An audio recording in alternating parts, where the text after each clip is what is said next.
निर्गमन 20 अध्याय 3 में यानी कि तुम मुझे छोड़ दूसरों को ईश्वर करके नहीं मानना। ओके, अब क्या होता है कि जैसे कि मसीहत कोई धर्म नहीं है, मसीह एक सत्संग है, सच्चाई का सत्संग है। मसीह में आपने देखा होगा, सारी दुनिया जानती है कि हर धर्म, कुल, क्षेत्र, भाषा के लोग जुड़े हुए हैं और जहां जहां दुनिया बसती है, वो समुद्र है, समुद्र में कोई टापू है, वो जंगल है, हर जगह में परमेश्वर का वचन पहुंचाया गया है, पहुंच चुका है। क्योंकि बाइबल बताती है सत्य का ये वचन सारे जगत में प्रचार किया जाएगा और ऐसा हो रहा है। आमीन। जब इस वचन को हम पढ़ रहे यहाँ, तो क्या होता है कि अन्य जाति लोग मसीह में आते हैं, तो कुछ ऐसे व्यक्ति होते हैं जैसे कि अकेली बहनें हैं, वो मसीह यीशु पर विश्वास करती हैं। तब वो जैसे विश्वास करती चली जाती हैं, तो उनका विश्वास इतना अच्छा मजबूत हो जाता है, अब उनको मसीह के अलावा कुछ भी अच्छा नहीं लगता है, वो प्रभु में बहुत अच्छे से मजबूत होती चली जाती है। ओके, ठीक है ना। तो यहाँ होता है क्या कि कुछ जैसे कि करवा चौथ है, वो त्योहार आता है, उस समय क्या होता है कि उनको लगता है कि मैंने प्रभु के वचन को पढ़ा था, निर्गमन 20:5 में वहां लिखा हुआ है, परमेश्वर ने कहा था तुम मुझे छोड़ दूसरों को ईश्वर करके नहीं मानना। अब अगर वो करवा चौथ का व्रत रखती है तो उसको पता मुझे तो पति को पूजना पड़ेगा, वहां पूजा की जाती है। अभी समझिएगा ध्यान से। तो उनको ऐसा लगता है कि मैं कुछ गलत कर रही हूं। अब वो एक ऐसे असमंजस में, ऐसी दुविधा में फंस जाती हैं कि वो करे तो क्या करें। अगर वचन का ज्ञान हो तो वो समाधान तुरंत उनके सामने होता है, लेकिन अगर वचन का ज्ञान नहीं है, हमको पता नहीं है, कभी वो संदेश हमें दिया नहीं गया, तो हम उलझे रहते हैं क्या करें। तो इसमें कुछ बहनें क्या निर्णय लेती हैं, वो जैसे कि एक बहन है, वो क्या कहेगी, मेरा परमेश्वर विश्वास है, मैं घर भी छोड़ दूंगी, कुछ भी करने के लिए तैयार हूं, पति को छोड़ दूंगी, लेकिन मैं प्रभु को नहीं छोड़ सकती। तो ये गलत है परमेश्वर के हिसाब से, उसका विश्वास अटूट है, ये तो ठीक है। लेकिन बाइबल इफिसियों 5:22 में लिख रही है, हे पत्नियों अपने अपने पतियों के ऐसे अधीन रहो जैसे परमेश्वर के। तो इसलिए अब ये भी नहीं कर सकते। फिर दूसरी बहन होती है, वो कहती है कि क्योंकि मैं तो पति का भी ध्यान रखना है, अब मेरा पति तो मुझे मना करता है कि भाई तुम तो करवा चौथ का व्रत नहीं रख रही हो, तुम तो हमारे जो सिस्टम होते हैं उनको तुमने उनको छोड़ दिया, तुम उनको मानती नहीं हो। तब यहाँ थोड़ी सी दिक्कत आती है। वो बहन क्या कहती है, कहती है ठीक है, मैं अपने परिवार में जाऊंगी और मैं प्रभु को छोड़ देती हूं। अब ये भी गलत है। तो इन दोनों के बीच समाधान क्या है, इन दोनों के बीच समाधान क्या है। जैसे कि पहले इस विषय पे बात कर इस वचन को लेकर बात करिए, 1 कुरिन्थियों 7:14 में, जहां हमें पता है कि परमेश्वर ने कहा यदि पत्नी विश्वासी है और पति अविश्वासी है, यदि पति विश्वासी और पत्नी अविश्वासी, दोनों की बात लिखी है, और पत्नी के विश्वास के द्वारा पति का उद्धार हो जाएगा और पति के विश्वास के द्वारा अविश्वासी पत्नी का उद्धार हो जाएगा। ये हम तक बात पहुंचाई गई तो बड़ा अच्छा लगता है। फिर कुछ लोग बोलते हैं नहीं, आप ऐसा कर, अगर आप प्रभु मसीह में रहेंगे तो आपको अपने जो पूजा पाठ है वो छोड़ने पड़ेंगे। तो परमेश्वर ने छोड़ने के लिए कहा ही नहीं है, ध्यान से समझिएगा, परमेश्वर ने छोड़ने के लिए नहीं कहा। अगर कहा है तो ध्यान से, मैं 2 राजा 5:17-19 में एक कहानी है। यहां 2 राजा 5:17-19 में, यहां अभी समझिएगा, एक नामान एक मंत्री होता है जिसके शरीर में कोढ़ होता है। वो एलिशा के पास आता है और आपको सबको पता है कि वो उसको क्या क्या बोलता है, कैसे उसका कोढ़ ठीक हो जाता है। तब वो कहता है कि ठीक है, अब तो जो मैं गिफ्ट तोहफे लेकर आया हूं, कुछ मैं सोना चांदी कुछ वस्त्र लाया हूं, वो ले ले। तो वो कहता है परमेश्वर के जीवन की शपथ में इस समय तुझसे कुछ भी नहीं ले सकता। तो ठीक है, ओके। तो ये 17 में, अभी ध्यान समझिएगा, दूसरा राजा 5 अध्याय 17 में यहां लिखा है, वो कहता है, तब नामान ने कहा, अच्छा तो तेरे दास को 2 खच्चर मिट्टी मिले, क्योंकि आगे को तेरा दास यहोवा को छोड़ और किसी ईश्वर को होम बलि या मेल बलि ना चढ़ाएगा। ध्यान से समझेगा इस चीज को। तो ऐसा क्यों? फिर उसने कहा ठीक है। आगे 18 में लिखा है, एक बात यहोवा तेरे दास की क्षमा करे कि जब तेरा स्वामी सिमोन के भवन में दंडवत करने को जाए और वह मेरे हाथ का सहारा ले और वो मुझे भी सिमोन के भवन में दंडवत करना पड़े, तब यहोवा तेरे दास का यह काम क्षमा करे कि मैं रिमोन के भवन में दंडवत करूं। अब 19 में लिखा है, उसने उससे कहा, कुशल से चला जा, कुशल से चला जा, कुशल से विदा हो जा। आमीन। एक बात समझिएगा कि अब इस व्यक्ति को इतना भरोसा हो गया, मेरे शरीर में कोढ़ था, मैं मंत्री हूं, मेरे पास पैसे की कमी नहीं है, मैंने दुनिया भर में इलाज करा लिया, दुनिया भर का मैंने इलाज करा लिया, सब कुछ करके देख लिया, पर मेरा कोढ़ नहीं गया। लेकिन मात्र यहोवा के नबी के कह देने से कि जा करके यरदन नदी में 7 बार डुबकी लगा ले, और मैंने उसकी बात को माना, डुबकी लगाई, मेरा कोढ़ तुरंत शुद्ध हो गया। इस चमत्कार को, इस जीवित टेस्टमनी को जिसने अपनी आंखों से अपने जीवन में देखी, उसका जीवन बदल गया, उसका मन बदल गया। लेकिन उसने फिर कहा कि अब मैं क्या करूं, क्योंकि मेरा काम ऐसा है, रिमोन जो देवता है उसके मंदिर में मुझे जाना पड़ता है। अगर मैं दंडवत करूं तो तेरे दास को तेरा परमेश्वर यहोवा क्षमा करे। अब ध्यान से समझिएगा, कई बार क्या होता है, कुछ मैंने बताया कि एक बहन कह रही है मैं अपने पति को छोड़ सकती हूँ, प्रभु को नहीं छोड़ सकती। एक कह रही है मैं परमेश्वर को छोड़ दूंगी, पति को नहीं छोड़ूंगी। दोनों, क्या इस बीच में कोई और समाधान नहीं है? क्या कोई और बात हम नहीं कर सकते? यहाँ जो लिखा है, जिस वचन को हम लोग पढ़ रहे हैं, प्रभु ने कहा, प्रेरितों का काम 16 अध्याय 31 में लिखा है, तू विश्वास कर तो तू और तेरा घराना उद्धार पाएगा। जो परमेश्वर के लिए पति को छोड़ रही है, क्या उसका और पति का जीवन बदलेगा? नहीं बदलेगा। परमेश्वर जोड़ने आया, तोड़ने नहीं आया। परमेश्वर ने कहा जिनको परमेश्वर ने जोड़ा उनको कोई अलग ना करे। और त्याग से तलाक से परमेश्वर सख्त घृणा करता है। जो परमेश्वर ने इन वचनों को कहा, तो अब हमें, बहुत सारी बहनें हैं इन बातों को लेकर परेशान रहती हैं। अगर आपका विश्वास प्रभु में है, आपको ये व्रत रखना पड़ रहा, कोई बात नहीं, आप रखिएगा, प्रार्थना कीजिएगा। समय आएगा कि खुदा आपके जीवन में काम करेगा, आपके जीवन से काम करेगा, और आपको, आपके पति को, आपके घराने का भी उद्धार होगा यीशु मसीह के नाम में। आमीन। जिसने, दूसरी बहन ने सोचा कि यार क्या किया जाए, ऐसा करते हैं, फिर प्रभु को छोड़ देते हैं। चलिए ठीक है, प्रभु को छोड़ दीजिएगा। अब प्रभु को छोड़ दिया, यहां के जीवन को देखा, मैं परिवार को संभालूंगी, क्योंकि प्रभु ने कहा अपने परिवार को जो अपने परिवार का ध्यान नहीं रख सकता वो किसका ध्यान रखेगा? जो अपने परिवार का पालन पोषण नहीं कर सकता वो किसका कर सकता है? तो छोड़ दिया। ओके, परिवार में अच्छे से चले गए, प्रभु को छोड़ दिया। फिर बाइबल बताती है, प्रेरितों के काम 4:12 और 13 में, आसमान के तले, जमीन के ऊपर दूसरा कोई नाम नहीं दिया गया जिसके द्वारा मनुष्य उद्धार पा सके।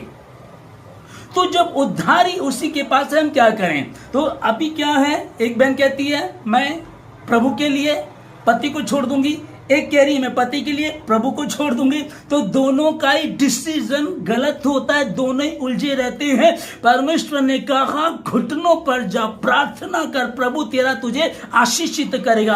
तू विश्वास कर तो तू और तेरा घराना उद्धार पाएगा। जब परमेश्वर ने कह दिया तो किसी के बाप की औकात है इस बरकत से, इस आशीष से कोई आपको वंचित रख सके, कोई नहीं रख सकता।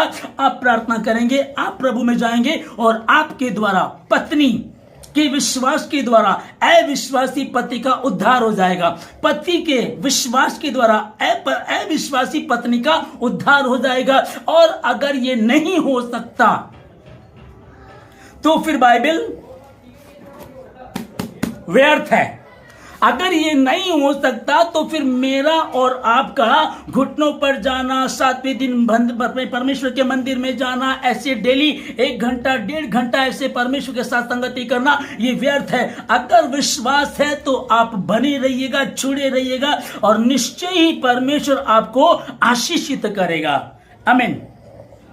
फिर ये होता है कि कई लोगों का कि हम जो व्रत नहीं रखेंगे, तो व्रत इसलिए रखा, करवा चौथ का व्रत इसलिए रखा जाता ताकि पति की उम्र लंबी हो। चलिए मान लेते हैं उनके हिसाब से, ठीक है ना। लेकिन बाइबल को जो मानने वाले उनके लिए क्या है, हम जब निर्गमन की पुस्तक 23 अध्याय 25 और 26 को पढ़ते हैं, वहां लिखा है कि जब तुम अपने परमेश्वर यहोवा की उपासना करोगे तब वे तेरे अन्न और जल पर आशीष देगा और उसी के द्वारा तेरे बीच में से रोग दूर करेगा। मैं तेरी आयु को बढ़ाऊंगा। ध्यान से सुनिएगा, निर्गमन 13 का 26 में लिखा है, तेरे देश में ना तो कोई भांज होगी और ना किसी का गर्भ गिरेगा, मैं तेरी आयु को पूरा करूंगा। कहने वाला कौन है? परमेश्वर। साबित कौन करेगा? परमेश्वर। पूरा कौन करेगा? परमेश्वर। उसने कहा उसको वही पूरा करेगा, लेकिन पूरा कराने वाला चाहिए। कोई हो जो उसकी देवड़ी पर पड़ा रहे, कोई हो परमेश्वर तू मुझे आशीष दे, चाहे ना दे, तू ही मेरा परमेश्वर है। कोई हो खुदावन मुझे तू चाहिए परमेश्वर, लेकिन मैं अपने घराने को भी नहीं छोड़ सकता, अपने घराने को भी नहीं छोड़ सकती। तूने कहा उनको बचाना है, उनको बचा। अरे अगर मैं अपने परिवार को, अपने पति को, पत्नी को, बच्चों को, घरानों को अगर मैं नहीं बचा सका तो इसका मतलब फिर तो मेरे हाथ में तो कुछ भी नहीं हूं। अगर नहीं बचा सके फिर क्या है ये जीवन? इसका मतलब कहीं कोई प्रॉब्लम है।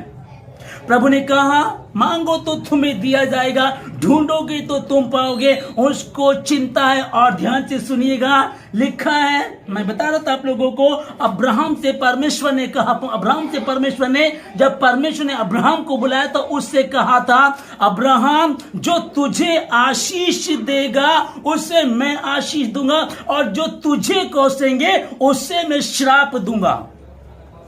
आप आशीषित हैं सुमति के नाम में। आप आगे सुनिएगा, फिर प्रभु के वचन को हम पढ़ रहे हैं। प्रभु मैं क्या करूं, मेरी समझ में नहीं आ रहा। डरने की जरूरत नहीं है, चिंता मत करो, उसके समीप आप बैठे हो, उसको आपकी चिंता है। और वो एक पीढ़ी का परमेश्वर या एक विशेष व्यक्ति का परमेश्वर नहीं है, वो जनरेशन का परमेश्वर है। वो जनरेशन का परमेश्वर है, हजारों हजार पीढ़ियों को आशीष देने वाला प्रभु है।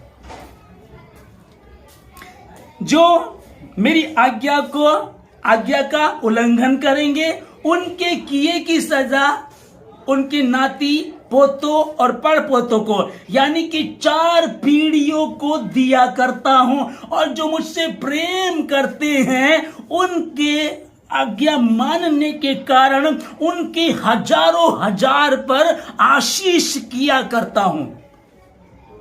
आज हमारी ऐसी बहनें हैं जो उपवास में हैं, प्रार्थना में हैं, दुख सह रही हैं। प्रार्थना में कैसे जाऊंगी समझ में नहीं आ रहा, प्रार्थना में नहीं जाएंगी तो मैं दिक्कत हो रही है। मैं वचन को सुनना चाहती हूं, परमेश्वर के साथ संगति चाहती हूं, आराधना करना चाहता हूं, लेकिन नहीं हो पा रहा, बड़ा मुश्किल। संजीव भैया बता रहे थे कि एक बहन हमारे बीच में ऐसी है जिसने सब कुछ ऑफ किया लेकिन वो सिर्फ सुन रही है। कैसे?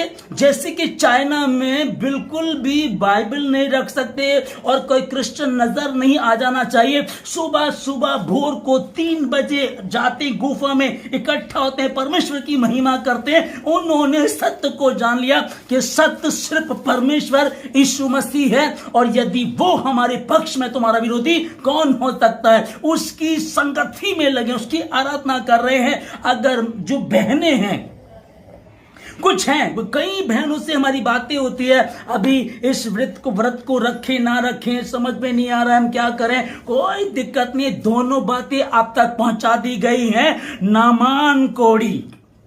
नामान कोढ़ी ने जब बात की तो कहने लगा, मैंने जान लिया, सत्य के वचन को जान लिया, मैंने सच्चाई को जान लिया, मैंने परमेश्वर को जान लिया। सचमुच खुदावंद सियोन में है, खुदावंद परमेश्वर, इजराइल का परमेश्वर, इजराइल में जो परमेश्वर को छोड़ कोई है ही नहीं। जब पक्का हो गया तो उसने एक बात रखी कि मुझे 2 खच्चर मिट्टी दे दी जाए, जब मैं राजा के साथ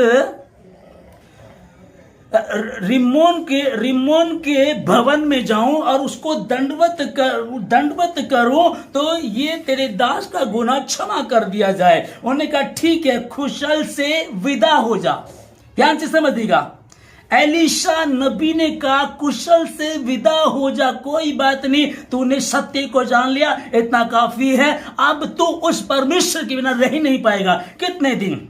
1 हफ्ता से करना पड़ेगा, 1 हफ्ता दूसरों के अनुसार चलना पड़ेगा, 1 महीना चलना पड़ेगा, 1 साल चलना पड़ेगा, 2 साल, 4 साल, 5 साल, कोई बात नहीं। परमेश्वर का धन्यवाद करो और कहो कि मैं परमेश्वर का बेटा हूं, कहो कि मैं परमेश्वर की बेटी हूं। चाइनीज बैम्बो की विषय में आपने सुना होगा। चाइनीज बैम्बो का जो मेन है कि जब आप उसको लगा देते हैं, शुरुआत में पहले 4 सालों में कुछ भी नजर नहीं आता है।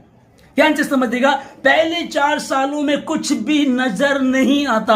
आपने उसको बीज को लगा दिया, दूसरे ने एक आम लगाया, अंगूर के लगाए, अमरूद के लगाए, सबके आम अमरूद आने शुरू हो गए। लेकिन आपने जो पौधा लगाया था, जो आपने चाइनीज बैम्बो को लगाया था, उसमें कुछ भी नजर नहीं आ रहा है।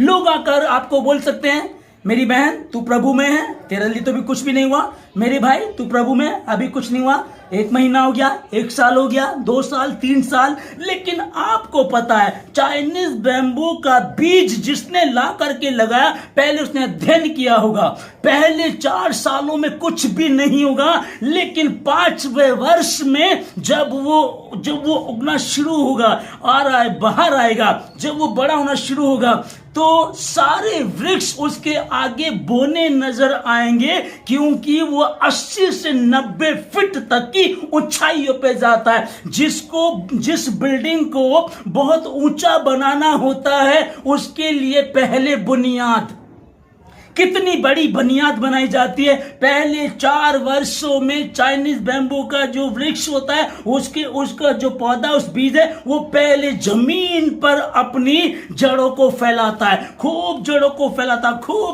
फैलाता, तब 90 फीट जब ऊंचाई पर जाता है, उसके बाद वो गिर नहीं सकता। आप वैसे ही हैं। परमेश्वर ने चाइनीज बैम्बू को बनाया, तो सोचिए मेरी बहन है, जिस बहन के विषय में बताया जा रहा था कि वो बहन है, सिस्टर सुमन, पति विरोध करते हैं, दिक्कतें हैं, परेशानियां हैं, प्रभु में जाया करते थे, लेकिन कुछ उनको ठोकर लगी, उन्होंने मना कर दिया। आप चिंता ना करें, आप परमेश्वर की बेटी हैं। अरे ये पौधा है, जो ये मामूली सी चीज है, ये बहुत बड़ी चीज है, उसको भी कितना स्पेशल बनाया। मुझे और आपको उसने अपनी समानता में अपने हाथों से बनाया है। और वो कहता है मैं तुझसे प्रेम करता हूं, मैं तेरा परमेश्वर हूं, मैं तुझे लिए चलूंगा, तुझे किसी भली वस्तु की घटी होने नहीं दूंगा। हालेलुया। मैं तुझे किसी भली वस्तु की घटी होने नहीं दूंगा। वो मेरा परमेश्वर, वो आपका परमेश्वर। यशायाह 54 का 5 में कुछ लिखा यहां, यशायाह 54 का 5। Thank you Jesus. मैं एक बात बताना चाहता हूं आप लोगों को कि यहां लिखा है जैसे कि हम लोग क्या कहते हैं, हम परमेश्वर की दुल्हन हैं और वो हमारा दूल्हा है। एक कथावाचक हैं, उन्होंने एक छोटा सा रील में इनका देख रहा था, बड़े पढ़े लिखे हैं। वो कहने लगे कि एक नन जो हमारे कैथोलिक चर्च में होती हैं, उनके विषय में उन्होंने कहा, ऐसी कहानी बना रहे थे कि वो कहने लगी जो तुम्हारे ईश्वर हैं कृष्ण भगवान, उनकी 16,811 पत्नियां हैं। अब इस व्यक्ति ने उस नन से बातें की, आप शादी क्यों नहीं करते। विषय ये है, मैंने ध्यान सुनिएगा कि नन से कहा कि आप शादी क्यों नहीं करते। उस नन ने कहा कि हमारा ये परमेश्वर जीसस क्राइस्ट ही हमारा पति है।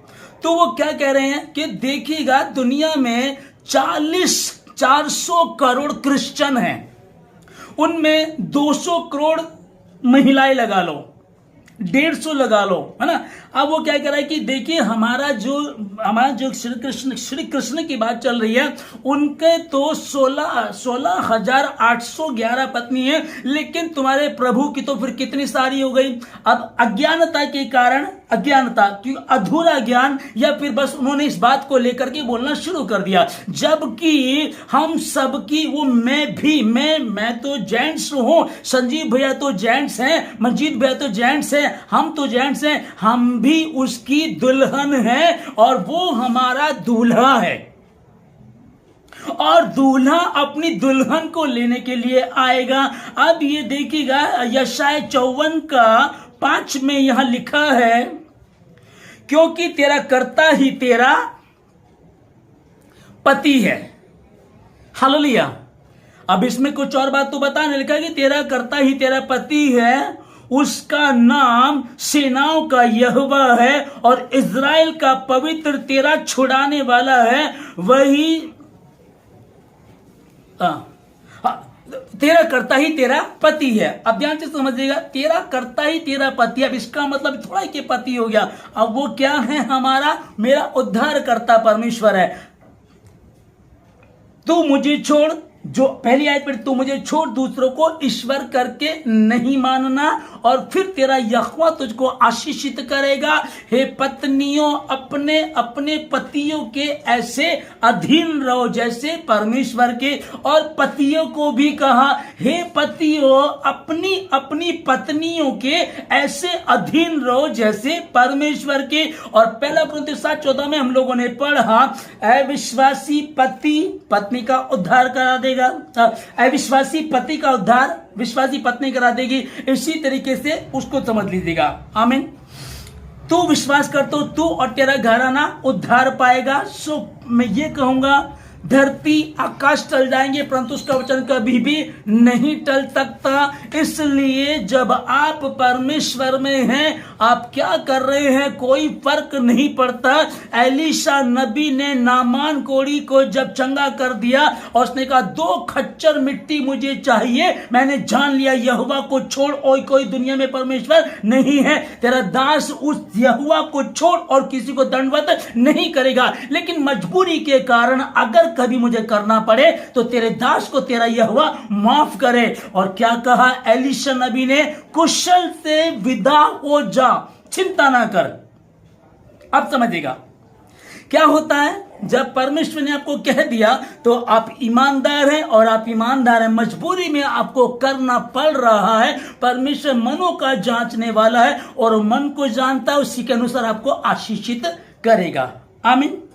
दूसरी बात, कुछ लोग क्या करते हैं, यार पास्टर ने तो कह ही दिया है, एलीशा नबी ने कह दिया, कोई बात नहीं, दंडवत कर लेना। अब हमने क्या करना शुरू कर दिया, अपनी मर्जी के लिए, अपनी मस्ती के लिए, चलो यार सज लेंगे, अच्छे अच्छे कपड़े पहन लेंगे, क्या फर्क पड़ता है। प्रभु के दास ने तो कह ही दिया। मैंने आपको दोनों बातें समझाई हैं कि परमेश्वर ने कहा, तेरा मन यदि तुझे दोषी ना ठहराए तब तू ऐसा करे। ध्यान से समझ लीजिएगा। सो परमेश्वर आप लोगों को बहुत बहुत आशीष दे, परमेश्वर के वचन को आदर मिले, और धन्यवाद देते सारी बातों के लिए। और मुझे विश्वास है कि निश्चय परमेश्वर ने आप लोगों को आशीष दी है। और तो भी यदि किसी का कोई सवाल है तो आप बात कर सकते हैं। परमेश्वर आप लोगों को बहुत आशीष। सबको जय मसीह की।